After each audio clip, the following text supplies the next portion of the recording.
उज्जैन के तराना में जुमे की नमाज के बाद भड़की हिंसा में पुलिस का एक्शन। अब तक 18 उपद्रवी गिरफ्तार, 11 को हिरासत में लिया गया। उपद्रवियों ने हिंदू मोहल्ले में एक दुकान और बस में आग लगाई। आगजनी की घटना के बाद दो समुदायों के बीच जमकर पथराव हुआ। दंगाइयों ने एक 3 मंजिला मकान पर भी पथराव किया। दंगाइयों का सामना करने के लिए महिलाएं लाठी डंडे लेकर घर से बाहर निकली। तराना में हिंसा के बाद पुलिस ने तैनात 300 जवानों को किया। पूरे इलाके में धारा 163 लागू। सीसीटीवी फुटेज के जरिए दंगाइयों की शिनाख्त में पुलिस जुटी। मध्य प्रदेश के मुख्यमंत्री डॉक्टर मोहन यादव ने दंगाइयों से सख्ती से निपटने के आदेश दिए। कहा, शांति भंग करने वालों पर एक्शन होगा। जहां सख्ती की जरूरत होगी सरकार वहां सख्ती करेगी। तराना में गुरुवार को बजरंग दल के पदाधिकारियों पर हुए हमले के मामले में पुलिस ने अब तक 5 आरोपियों को गिरफ्तार किया। एक आरोपी की तलाश जारी। झारखंड के पश्चिमी सिंहभूम जिले में माओवादियों के खिलाफ सुरक्षा बलों का एक्शन। बीती रात चाईबासा में एक और माओवादी का शव बरामद हुआ। माओवादियों के खिलाफ 2 दिन से चल रहे अभियान में अब तक 17 माओवादी ढेर किए गए। 1 करोड़ के इनामी माओवादी अनल दास सहित 5 महिला माओवादियां भी शामिल। जम्मू कश्मीर में कठुआ जिले के बिलावर में बीती शाम एक पाकिस्तानी आतंकवादी जुबैर उर्फ उस्मान ढेर हुआ। जुबैर के पास से M4 राइफल बरामद। दिल्ली में वेलकम के कविनगर में बीती रात 24 साल के युवक फैजान की गोली मारकर हत्या। Mister king lounge and cafe में फैजान पर फायरिंग हुई। केंद्रीय कपड़ा मंत्री गिरिराज सिंह ने राहुल गांधी पर झूठा होने का आरोप लगाया। कहा, भारत के कपड़ा उद्योग का नहीं बल्कि राहुल गांधी के दिमाग का शटडाउन हुआ है। गिरिराज सिंह ने अमेरिकी टैरिफ का कपड़ा उद्योग पर असर से इनकार करते हुए आंकड़ों के साथ राहुल गांधी को चुनौती दी। कहा, या तो हमारे आंकड़े गलत साबित करें या माफी मांगे। राहुल गांधी ने 50% अमेरिकी टैरिफ को लेकर मोदी सरकार पर हमला किया। कहा, इससे 4.5 करोड़ नौकरियों को खतरा है। कपड़ा उद्योग को सबसे ज्यादा नुकसान। बिहार के पूर्णिया से सांसद पप्पू यादव ने कांग्रेस में जिम्मेदारी दिए जाने की मांग की।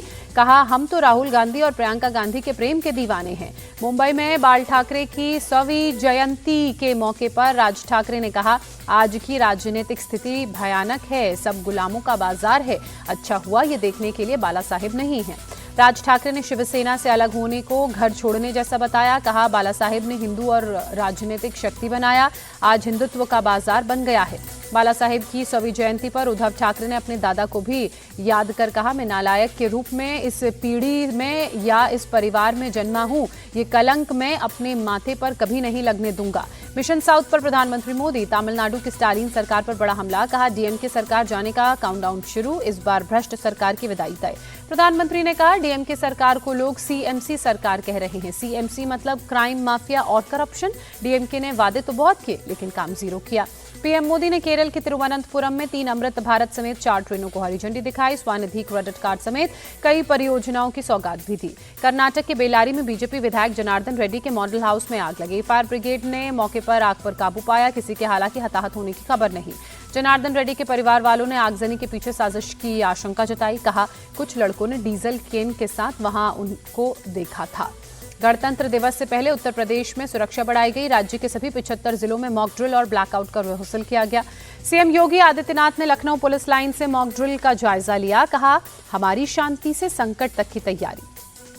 पंजाब, जम्मू कश्मीर और राजस्थान के बॉर्डर इलाकों पर ड्रोन हमले का अलर्ट। ड्रोन के साथ साथ पैराग्लाइडर और हैंग ग्लाइडर्स का भी इस्तेमाल कर सकते हैं आतंकी। लखनऊ के मेदांता अस्पताल मुख्यमंत्री योगी आदित्यनाथ पहुंचे। राम जन्मभूमि ट्रस्ट के अध्यक्ष नृत्य गोपाल दास का हाल जाना, जल्द स्वस्थ होने की कामना की। अस्पताल के आईसीयू में भर्ती हैं महंत नृत्य गोपाल दास। सीएम योगी ने उचित इलाज की व्यवस्था कराई। अयोध्या पहुंचा रक्षा मंत्रालय का संसदीय डेलीगेशन। रामलला के मंदिर में विधि विधान से पूजा अर्चना की। दिल्ली के कालिंदी कुंज इलाके में लापता 3 साल के बच्चे का शव नाले से मिला। परिवार ने हत्या का आरोप लगाया। महाराष्ट्र के जालना में बाइक सवार बदमाशों ने एक युवक को मारी गोली, गंभीर हालत में अस्पताल में भर्ती। राजस्थान के उदयपुर में एक गेमिंग जोन में आग लगी। हादसे में किसी तरह की जनहानि की खबर नहीं। नोएडा में कार में आग से मची हड़कंप। वक्त रहते कार सवार बाहर निकलने में कामयाब रहा। यूपी के हापुड़ में आबकारी विभाग का बड़ा एक्शन। 2.5 करोड़ की एक्सपायर्ड बियर की बोतलों को रोड रोलर से चकनाचूर किया। यूपी के मऊ में मिर्जाहादीपुरा में आजमी अस्पताल से डायलिसिस मशीन की चोरी। गार्ड को कुर्सी में बांधकर मशीन लॉरी में डालकर ले गए चोर। इंदौर के बाद अब मध्य प्रदेश के महू में दूषित पानी का कहर। 19 बच्चों समेत 25 लोगों के बीमार होने की खबर। कुछ लोगों को पीलिया और टाइफाइड भी हुआ। कश्मीर, उत्तराखंड और हिमाचल प्रदेश में बर्फबारी के साथ उत्तर भारत में बदला मौसम का मिजाज। दिल्ली एनसीआर में तापमान गिरा। लगातार दूसरे दिन बारिश का अलर्ट।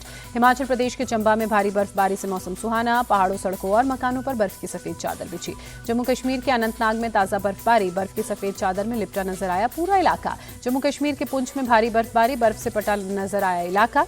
जम्मू कश्मीर के भद्रवाह में बर्फबारी से जनजीवन प्रभावित, कई इलाकों में रास्ते बंद। जम्मू कश्मीर में भीषण बर्फबारी से जीवन रक्षक बनी सेना, मिनी बुलडोजर से मरीज का रेस्क्यू। रायपुर T20 में भारत ने सूर्य कुमार यादव और ईशान किशन की ताबड़तोड़ बल्लेबाजी की बदौलत न्यूजीलैंड को 7 विकेट से हराया। 5 मैचों की T20 सीरीज में टीम इंडिया 2-0 से आगे।